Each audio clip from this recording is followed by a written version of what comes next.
在伴侣关系里面，避免把情绪变好或变坏当成是别人应该要做好的责任，因为这样的责任有点太重了。如果我们今天呢是以着他就应该要担负我的心情责任，他得做什么我才会开心，那会不会另外一种可能性，我的人生也被他的行为给控制了？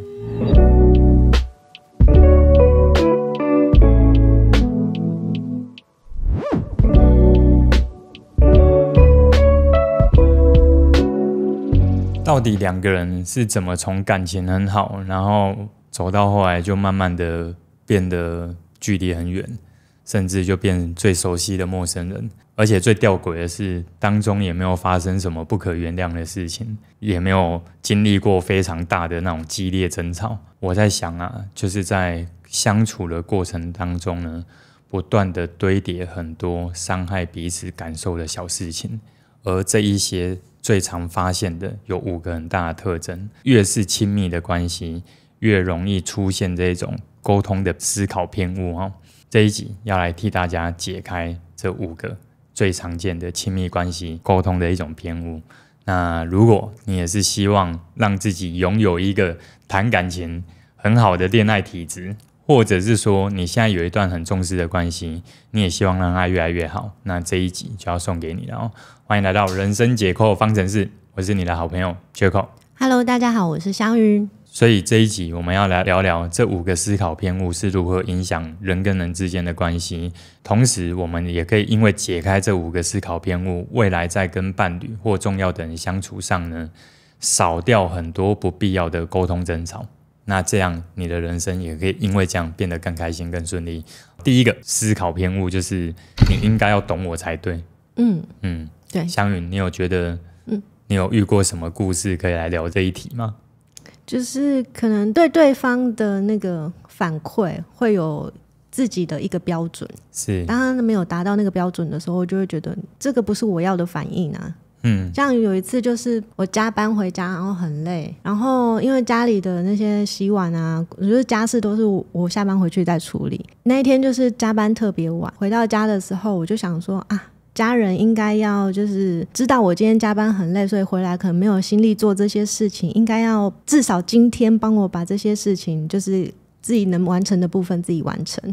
然后他就回了一句说那没关系啊，那个放着明天再收就好了。哇塞，就是我希望你帮我收，但是他说没关系啊，那很累你就早点休息，那个明天再收就好。我就秒爆炸。哇塞，那你那时候爆炸的时候他反应是什么？觉得我讲这句话有什么不对吗？我体贴你，我还安抚你。懂。但我就会觉得说你应该要懂我很累，你应该要帮我做完这件事情啊。是。对啊。那你们事后还有在针对这件事去聊吗？就聊说其实我需要的是什么？没有，就觉得这就是我的命啊。好，懂了。其实我的想法是这样，我们从一个切角先来谈，就是说我们究竟有多懂自己。假设呢，我们现在在听这个节目或看这个节目的朋友，我们透过这个问句呢思考一下，就是如果以着0到10分，你觉得你懂自己大概有几分？大概4分。我也差不多，我可能3、4分。那我不确定你们几分哦。那我相信应该蛮少有人会回答10分。所以真实的情况是这样哦。如果你应该要懂我们把它看成是一个任务，这个任务我们执行的程度大概只有4分，可是呢，我心里却奢望另外一个人他要能够做到这件事，要做到10分，或者甚至要做，不要说10分啊，7分好了，8分。为什么我刚会说是10分？因为呢，如果今天他做出了一个不懂我的行为，我当下会生气，那就代表我心里是不是已经假设了他就应该要懂我？对。好，那连当天的突发状况他都应该要懂我，那代表他懂我的程度是不是要到10分呢？可是如果这个任务我自己都没办法做到，我却要求另外一个人要可以做得到，即便他有心，他都不一定怎样能做到，因为在这件事情本身它是一个很难绝对成立的一个任务。因此我想说的是这样，假设未来又有类似的情况，我觉得啊，在伴侣之间的沟通其实有一句很简单的话，就是少说你应该，多说我需要。我们就用刚刚那一题来解。假设那个当下是这样，我们如果现在时光再重来一次，当他说出了这样的话，那我们当天也会知道这不是最好沟通的时间点，因为你真的辛苦了。但是呢，当他说出的那一个，你就想，再给我2天你就死定了，我不是，就是再给我2天呢，我冷静下来之后，我们是再找一个时间再来跟他讲。那我们也可以跟他说，其实那一天我下班回来，你有先跟我说，那些家事你就先放着吧，明天再处理就好。其实那时候我知道你对我是因为关心你才说那句话。那我在想的是，我其实也想要让你知道说，我真的这段时间工作上体力上真的都比较挑战，所以其实我比较需要会是下次如果我又真的是加班比较晚，我比较需要是有人可以帮我分担家事。那如果你愿意的话，这样对我的帮助也真的是很大。你会发现，一个是我把我想要的把它变成是一个我需要的东西，如果对方也是有那个心，他就会知道下次我明白了，我太太需要的是这一个，如果我要让我的表达关心是有效果的，那我做第2个比较好。因为他已经告诉我答案了，对不对？好，去引导他。对，引导他。可是这时候有人就会说如果他不愿意做呢？他就认为这个就你的责任呢，怎么办？就自己做不然怎么办？所以这里就会得出另外一个点，就是呢，我们要额外提一个东西，就是当我在提我需要的时候，而对方竟然没有因为这样去满足我们的需要，我们也要把它看成是什么？正常。对，因为没有谁一定得去满足谁的需求嘛，对不对？但是至少我们在提的时候，不会因为这样而产生的不必要的误会或争吵。因为我觉得伴侣之间呢，为什么有些时候到后来话都越来越不愿意讲？因为讲了真心话都会吵。对，讲了真实的想法，其中一方就会受到处罚，那到后来谁要讲？因此呢，如果我们回到刚刚这一个大的主题，是你应该要懂我，我们其实可以把它变成是一个，既然它不是一个能够100%达成的任务，那我们也可以成为那一个辅助对方可以更懂我的。但是呢，我们要把这个懂的字呢，把它抓出来，对方应该懂我，并没有包含对方应该要满足我。因为我自己就有遇过一些朋友，或者曾经也有学员跟我聊过这件事，他就问我说为什么他们都不懂我。后来我听一听，其实他提出的诉求对方懂，但是对方认为那个不是他应该要付出的，而他把对方没有满足他的期望看成是对方不懂我，变成是一种要求。对，所以其实如果你把懂当成是一种隐性控制，那这个对关系是很伤的。对，因为这个就代表着你会认为别人他知道你的想法之后，他就必然要给你。那像我以前就是我都希望用暗示的让他懂，因为我觉得好像讲出来就会对别人是一种要求，我希望用暗示的他就可以懂。我要怎么样就是比较温和的明示他，但是又不会觉得好像我在给他下指令。好，我觉得如果我们今天是要从暗示要到明示，对不对？他的第一个点就是我们心里对于这件事情是没有批判的感觉，就是他本身在这件事是没有错的。为什么你知道？因为如果在明示的时候他又不会觉得不舒服，那他有一个关键点，就是你站在哪一个身份在跟他讲。假设我是站在受害者的身份在跟他开口，那话里就相对容易出现攻击性，因为我们有气嘛。对，而且我认为他害我产生这样不好的感觉。所以我觉得第一个重要的点是，如果你今天是要提出是用明示的方式告诉他你的需求，你采取的是这一个身份会比较仍然是回到是伴侣的关系。而伴侣的关系我们把它定义清楚，是2个人有心要在一起，而伴侣关系是平等的，对不对？没有谁一定得为了谁，然后这辈子就永远把自己看得很低。那既然是这个样子，当对方不知道原来你需要的是这样，那对方有什么错？没错。因此我的任务只是让他明白，其实我遇到这样的事件的时候，我心里的想法是什么，然后其实那一次我需要的是这一个。所以这也是为什么你那时候跟我讲完，我没有多讲，因为我那个当下我知道我很累，然后确实我听到这样的话，我会有一点点的失落，因为我心里的需求其实是需要有人可以帮个忙，因为我真的很累了。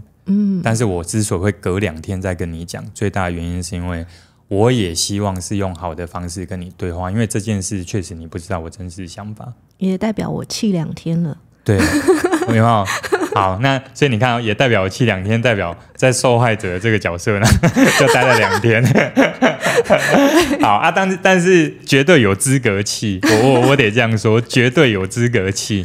只是我们会知道说，当我们踩在那个位置的时候，在说话的当下是比较容易出现那种隐性讯号。可你看哦，如果用刚刚那个方式去跟对方讲，对方会觉得你是来找他吵架的吗？其实不会，对不对？所以它其实里面就涵盖了我课程里面会教一些沟通的思维。当我们能够在对话的时候埋入刚刚那3个主要的考量，其实你使用那种思考去跟别人表达你的想法，原则上是不太会因为表达完之后就发生激烈争吵，我目前还没遇到过。如果用那个思考然后还出现激烈争吵了，往往就是他还是带着攻击性，气比较久。对，气比较久。好OK， 所以那接下来我们就要来聊第2个哦。第2个呢，最常出现的偏误叫无需言说。什么意思呢？就是今天我心情不好，但是呢别人来关心我之后，我心里有一种感觉是，照理来讲，我的心情你应该要最懂我才对。就算我告诉你没有，我没事，我不想讲，但是你应该要看得出来，我现在需要的是安慰。对，你应该要看得出来，你现在应该要死命的安慰我，安慰到我拒绝到无力了。哦，好啦，我接受这样。所以你有遇过类似的情况吗？你朋友？就大家不是都说女生说没事就是一定有事哦？你说那个我的少女时代嘛，对不对？他说没关系就是有关系这一种啊，对不对？对。我完全可以明白，就是会有需要被呵护啦。对，我完全可以明白。所以呢，我们来谈一个比较轻松一点的好了。如果你挑选的另外一半，他本身在情绪的感知就比较敏感，而且他在观察别人的情绪变化，他本来就具备这一个天分。那你有这样的心理需求，你有这样的想法，他是有一定的概率可以满足你。对，那我在想的，他仍然也不会那么准得到都是每一次。如果我们今天遇到的对象是适合这样做，你有这个想法，我觉得很 OK。那很大概率有这样需求的人，他挑的人都不一定会有这样的能力。对，相爱相杀。对，为什么会这样？你知道吗？因为你像我36度关系也会谈到那个行为分析嘛，对不对？往往在感情的部分，人比较容易挑到互补。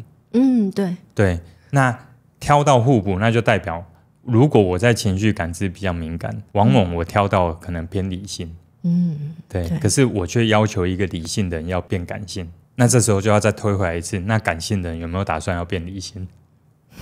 好，这是一个大哉问哦。所以呢，如果我们以着特性来讲，我们今天假设遇到的这一个人呢，他并不是在情绪感知这么有天赋的人，那我的心里还认为我的情绪你就应该要懂，即便我不跟你讲，你也应该要懂。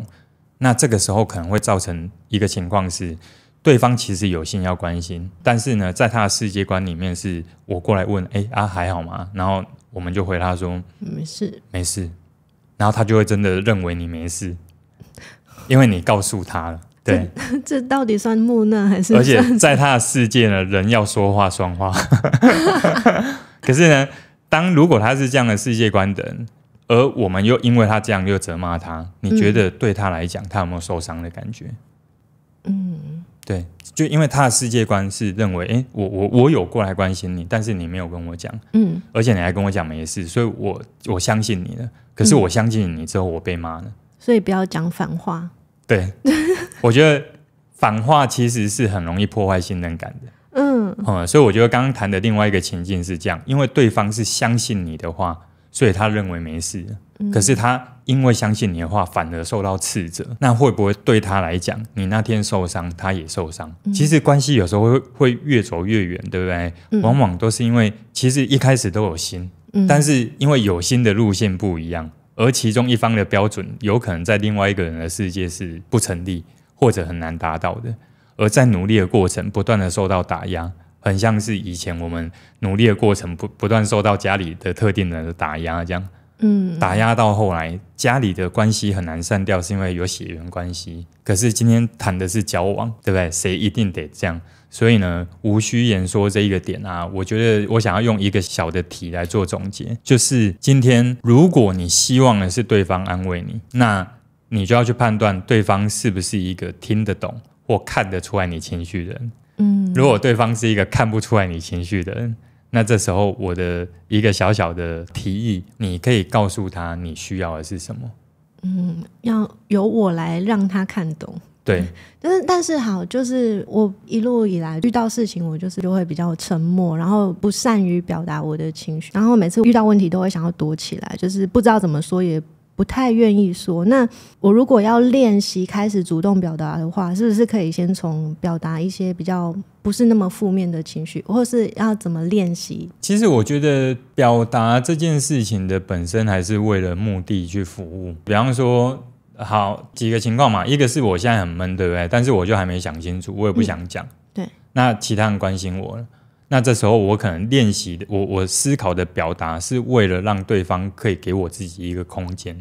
对，我现在比较需要的，反而是有人去买一个就是美术馆，念美术馆3房2厅的房子给我。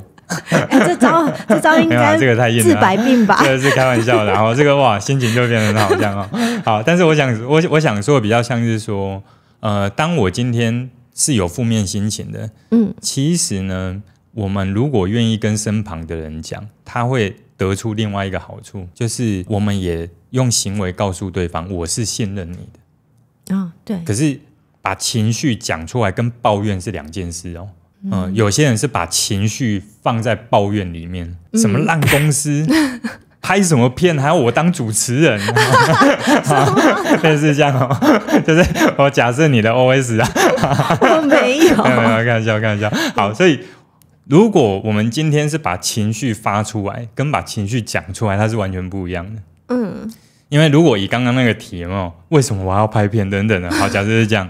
但是我回到家，我跟家人讲的变成是说，这段时间我真的压力有点大，因为在公司里面我被安排的事情是我不擅长或我不喜欢的，所以其实我最近还在找方法这样，所以暂时我回到家我心里会比较荡一点。如果可以的话，你能不能帮我做什么？或者是如果可以的话，我可能会需要有几个小时的时间让我充电一下，给我一点点me time这样。所以我觉得那一个把情绪讲出来，它通常是为了一个目的而去思考讲法。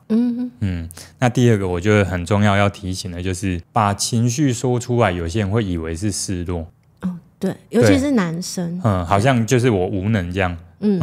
可是我自己的经验反而是让别人知道你心里发生什么事情，你不一定要讲细节，都至少传递的一个资讯是你是有资格懂我的。跟对方讲，用这个行为跟对方讲。你看哦，我们人跟人之间关系可以不断的变得紧密，对不对？它其实是要创造连结感。像我最近有拿到一本书，就是这一本《关系免疫力》。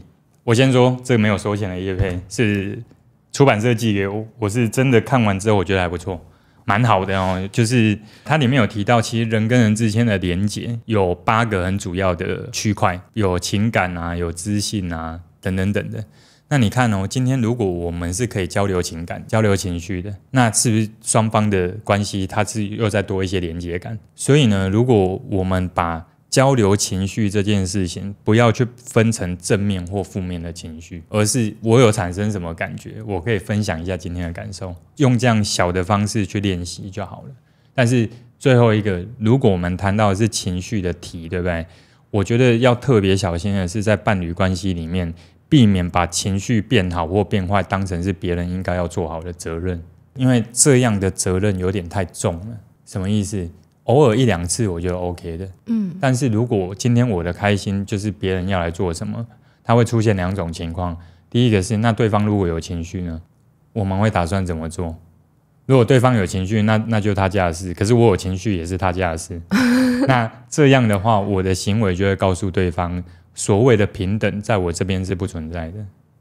对，那这样的资讯一旦传递过去久了以后，它是会把爱消磨掉的。第二个，如果我们今天呢是以着他就应该要担负我的心情责任，他得做什么我才会开心，那会不会另外一种可能性，我的人生也被他的行为给控制了？对，这个角度，那我们会希望被控制吗？应该不会。因此呢，我觉得如果以着无需言说的这一个点，最后的总结就是一切还是要看眼前的这一个人到底能不能看得懂。如果他不能看得懂，请你让他听得懂。再来我们来聊聊第三个是理所当然，就是呢我们因为相处嘛，所以一开始在一起的那一个标准有没有？比方说对方会愿意帮忙做什么，帮忙打扫家里啊，帮忙做哪些事这样。可是呢做到后来好像这一切就变成是一个应该。到后来如果没有做到这一个，我们有些人可能还会怪对方说，哇你现在爱变少了，或者是以前都会主动做什么等等的。可是呢我觉得这个比较容易引战因为真的会有一些是到后来真的是爱变少了所以要打电动的时间或做其他事情的时间真的变多了。所以我想说情境切清楚，我们指的是其实爱都还在，但是呢却把别人的行为看成是应该，太多是变得理所当然之后都忘记去感谢了，其实别人为了做这些事情他也是花了他的时间，甚至他也是以着对你的贴心他才会愿意做。所以有些时候是这样，应该做但没做。我认为伴侣之间如果减少这种应该的思考，它会少掉非常非常多的摩擦。而我们把这种应该的想法你反向去想一下，其实还真的是要感谢他愿意做这一个，因为他大可不必。因为如果我们把两个人看成是一个绝对都有自由去选择要怎么生活的人，那两个人决定要一起生活，是不是都是发自内心愿意去做什么？这个是最自在的状态。那第二段是发自内心愿意为了彼此去磨合跟协调彼此的生活习惯或做的内容，那都是以着发自内心。但是呢，如果到第三个是当这些发自内心的行为哪天因为特定的情况没做到，却得到斥责，得到责骂好了，那这一个时候反而会让付出的那一个人会不会有一种不然就买就是我做的这一切好像不但不被珍惜你们自己弄。对，那好，那你要这样，那我也算了。其实它就会产生一种攻击性。所以如果我们把它换另外一个角度来讲，简单来说就是用感谢去代替应该就好了。当我心里都认为没有人应该要为我做什么的时候，我看到他做的这一些，我就会感谢他。可是你看不认识的人或者是陌生人或者刚认识的朋友，有时候帮我们做一点点什么，我们就很感谢他。为什么有一些关系变近之后，反而我的相处方式会让他变远？那是因为心里有这一个设定，那是他应该做的。所以像这个也是不是意味着我们就是需要去练习看见那些日常当中容易被忽略的付出？对，我觉得这一点蛮重要的而且我觉得还可以是多累积一些小付出打比方说其实我很感谢我太太，是她知道我很忙，对不对？那有时候礼拜五她就要在家里打扫我们的4楼跟5楼这样。那因为我几乎不在嘛，那或者是我在的时候我也在忙工作，所以到后来一开始是我们2个会一起，然后到后来是她帮我做。但是有些时候我也知道他累了，我回到家我就会说，不然我今天时间比较可以，不然一半我做一半你做，我们是不是有分工？那有些时候他比较辛苦，那我也很累，晚上我们2个要睡觉之前，我就会看他趴在那边，因为我是很会按摩的人，那我就会帮他按他的腰，反正手肘顶得到那个关键点，有没有？因为按摩最讨厌就差那一点，那我现在就是顶得到，我就帮他压一下压一下这样。那有些时候就是这些事就小事情，因为也感谢他的付出。那有些时候换我很累了，应该说虽然说我今年一直都很累但是他如果有力，他就会说不然今天换我帮你按一下。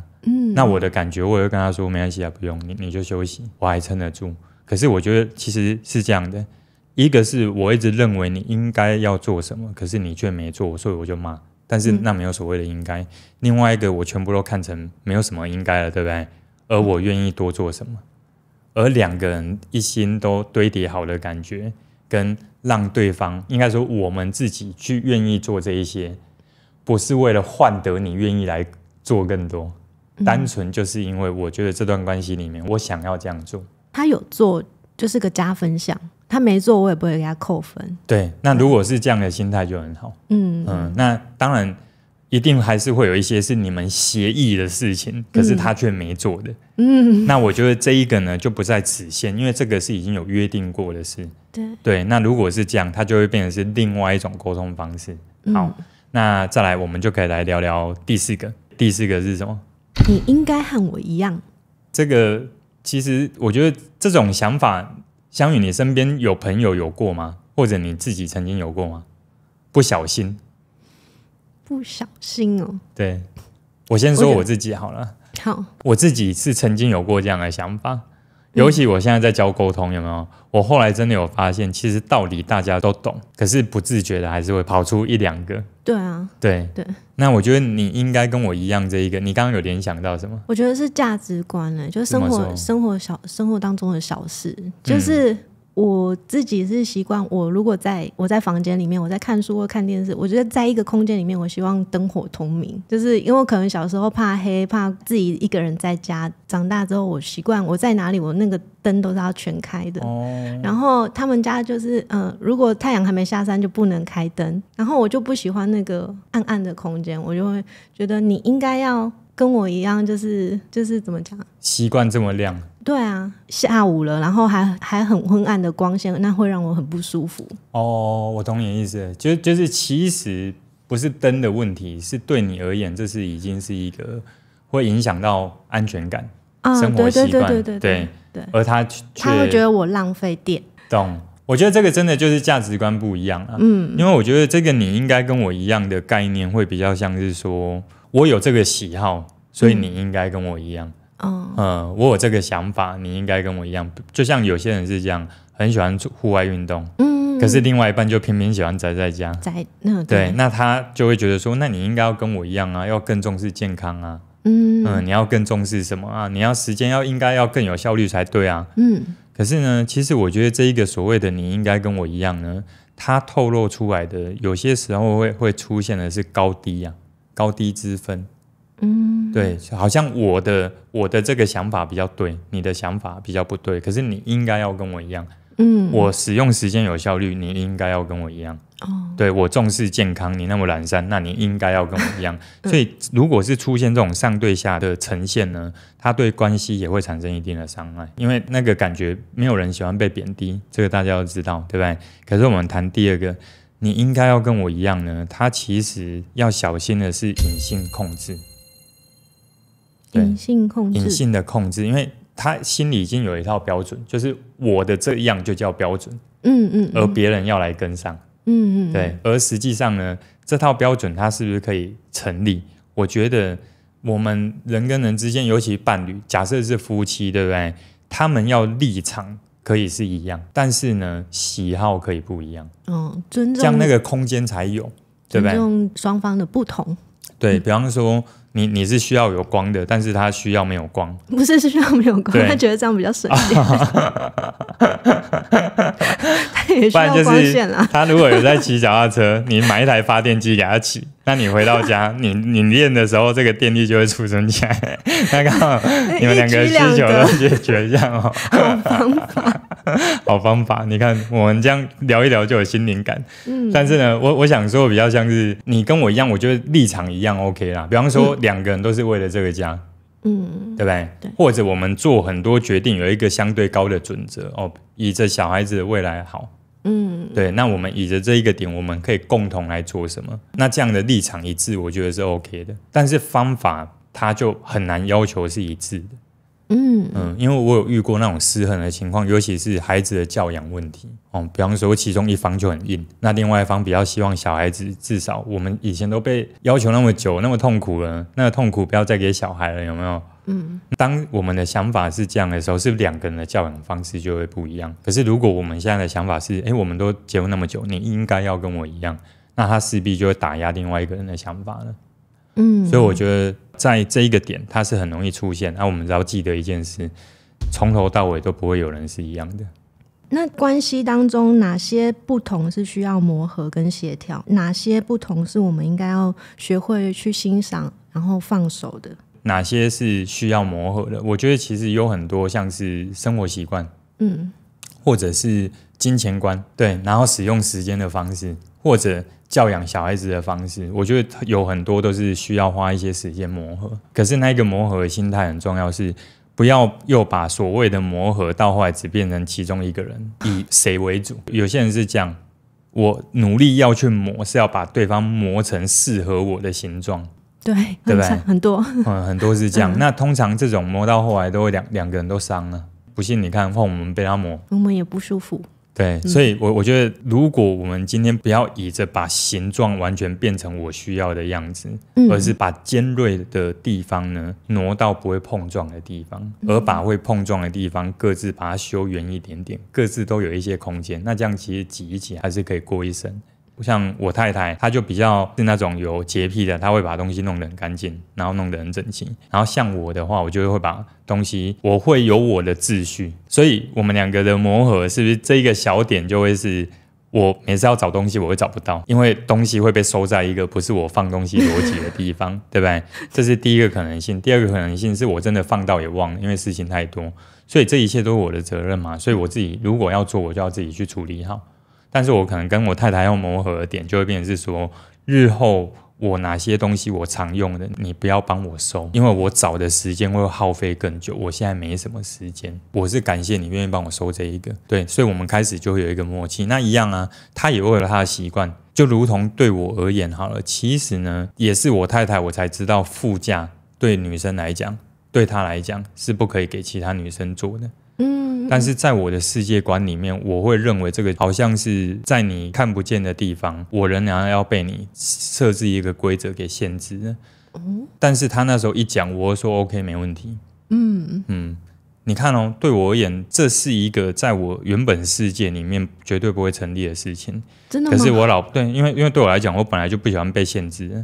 但是我老婆一讲，我就跟她说好，没问题。为什么？因为我会觉得没关系，因为这件事情如果是你很看重，对我来讲又是相对没那么看重，那我本来就不会怎么样，那 OK 啊，我就照你的。可是呢，我也会让他知道说，这是我尊重你底线的一个思考。所以以着我太太她跟我聊到副驾不可以给别的女生坐，对不对？除了我妈妈以外，我后来有增加一个是就是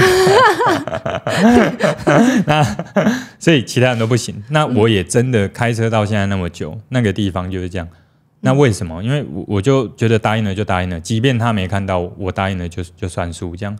可是为什么会是愿意去听这一个？那也是因为我自己觉得我听你这一次我 OK。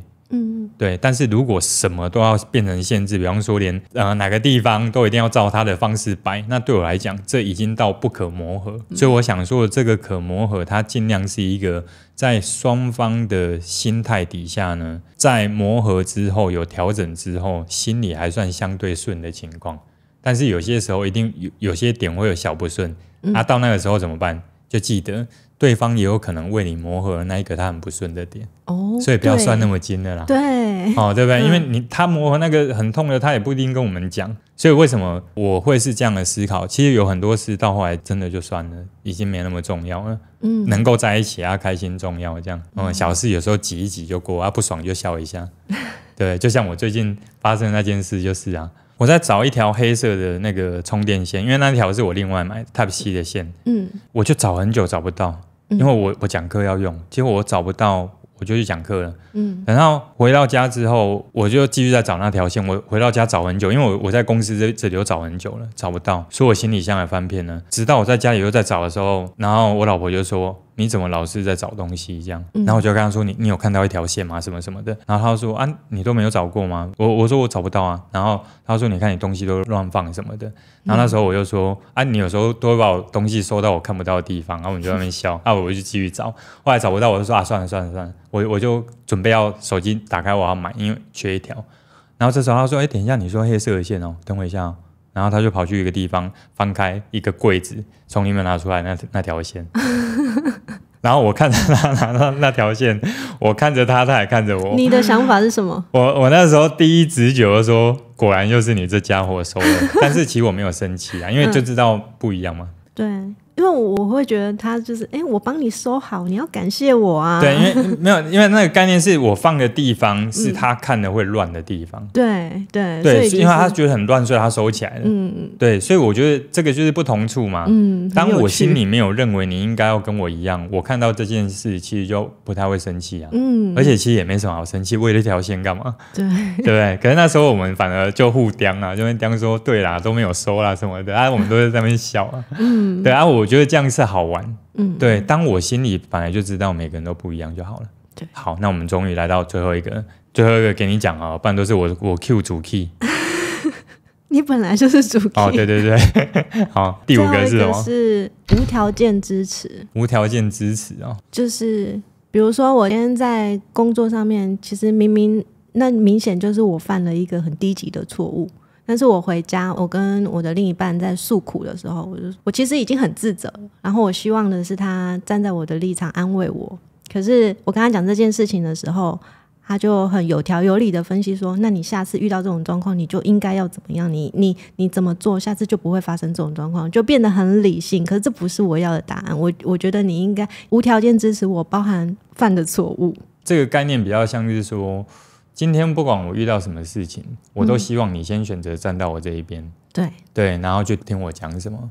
而这样的思考，我觉得一样回到一个大前提是，你还是得去看你眼前的这一个人，他的思考逻辑是不是比较偏向是理性分析、客观跟公正的。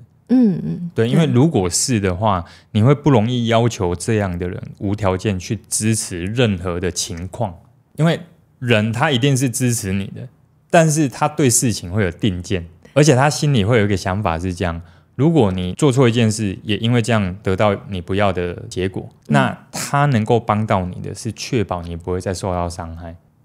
这是他的世界观，所以实际上这是他真正觉得才能够支持到你的方式。可是我那个当下我就会觉得，我要的不是这种好像变成是在指责我。而且因为有时候这类型的另外一半他可能讲话会相对比较硬，对，然后讲话会比较快，所以那个当下我们听感就有受伤的感觉。对，所以我觉得如果把无条件支持呢看成几件事啊，第一个是这样，真正有机会去做到无条件支持你，完全不会放下你的，应该只剩比较大的概率，要是有血缘关系的家人，这个是比较大的几率会有，还没有每一个哦，对不对？那如果今天是没有血缘关系的，可能恋爱或者是夫妻，他要能够做到无条件的全然支持，他仍然会是一个有限度的。所以如果我们只要意识到说，今天这5个都是我们需要对方这样做，我会觉得被爱，可是实际上这个对于人来讲是不可能任务的话，他是有限度的能做到，那我们就会知道他当下没有支持我，我也没什么好生气的。一样，他就会回到第一题的解法，下次如果你有想要安慰我，你有想要帮助我会比较需要的是什么？你等等能不能听我说今天遇到的事，但是我今天的心情没有到可以接受任何的建议。对，我不想听建议。对，你只要愿意听，对我来讲就是至高无上的回馈这样，或者是说因为我知道你的建议很宝贵。好会说话，对不对啊？但是我现在无法分析，所以我不希望浪费你这是宝贵的咨询时间。学起来。对，类似是这样啊。我觉得如果我们在这5个思考里面呢，你有没有发现它其实真正在谈的一个题，隐藏在这5个篇目里面，其中一个题是什么？你知道吗？就是每一个人都是活生生的人。在谈感情的时候，如果我忘记对方也是活生生的人，他有他的判断，他有他的坚持，他有他的感觉，他有他做不到的事情，甚至他有他偏好的事情，他有他的家庭的生活，他有他小时候生长的样子。而当这样的不同的2个人去聚在一起的时候，本来各自都会有各自的想法，一旦我心里有需求要对方这样做才等于是爱我，而我的这一份想法已经超过了人一般可以承受的范围，那不管你遇到几个，你永远都会看到对方会出现失衡的反应给你。所以我觉得我很喜欢有一次看短影音看到的，有一个人跑去问那个老师，就说：老师，我要怎么讲我老公才会听我的？然后那一个人就直接回他一句话，这不是怎么讲的问题，这是你不应该有这样的想法。如果我们可以把这5个偏误发生的次数呢，几乎把它降到可能1年几次而已，相信我，你跟对方会增加更多可以创造好的感觉的1年的回忆。那以上就是今天的内容哦，聊到这边，我是 Jaco， 我是香鱼，我们下次见，拜拜，拜拜。